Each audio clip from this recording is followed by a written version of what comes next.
I'm Debbie and I'm the paediatric diabetes dietitian.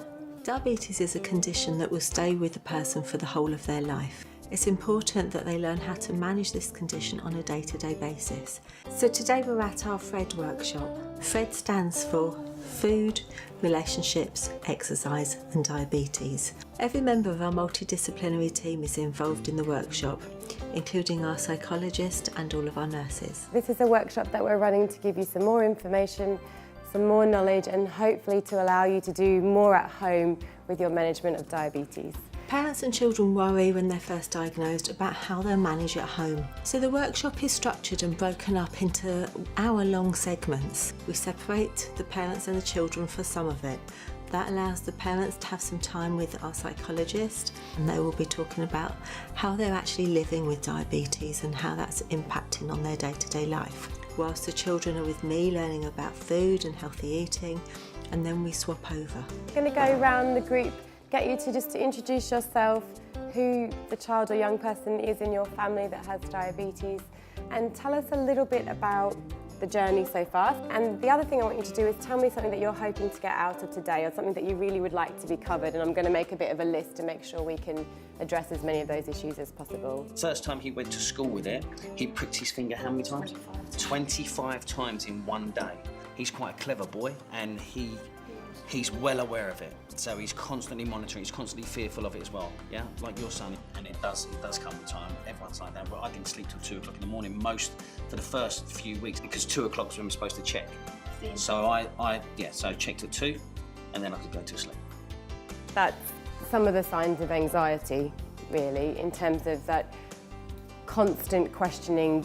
You know, Alex is spending a lot of time thinking out exact details of things, and that sense of perfectionism and having to get it exactly right, and that idea that he can get it perfect, because you just can't. I'm sure you guys who've been doing this for years will tell the group quite easily that it's not an exact science. Families and young people need a lot of support at the time of initial diagnosis, because obviously there can be a really big shock involved and lots of different emotions which can create conflict within family relationships. But they also need some support along the way. In terms of parents, we also know that there's higher rates of depression in parents of children with type 1 diabetes as well, and I'm sure you can all relate to why, in terms of how much stress it can put on a family as well. So if you start to notice signs or symptoms where you think that your child is feeling particularly low, or seems to be a real worrier, or is getting really anxious about things, that you know that we're there to help with that, and that you can ask for help early on before it kind of gets to that point. Someone with diabetes will need to give insulin every time they have something to eat. The insulin dose is partly worked out based on the amount of carbohydrate that they're eating. So we include carb counting in FRED as part of a refresher. In your teams, use your Carbs and Cows book and write down how many grams of carbohydrate you think are on each plate. At the end, you're going to tell me what you've all worked it out to be, and then we're going to work out precisely how much carbohydrate there is on each plate. And what did you work the apple out to be? 16. 16? This helps families learn to carbohydrate count foods that they're not familiar with. It also gives me an opportunity to teach them about some shortcuts, because after all, they're going to have to do this for a long time.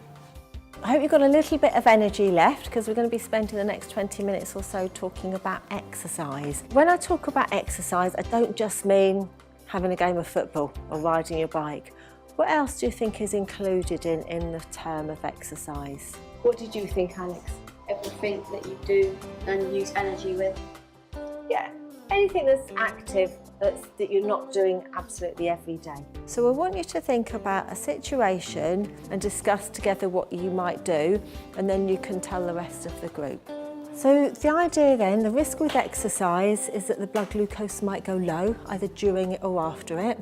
So the plan is lots of checking, extra carbohydrate without insulin, or less insulin.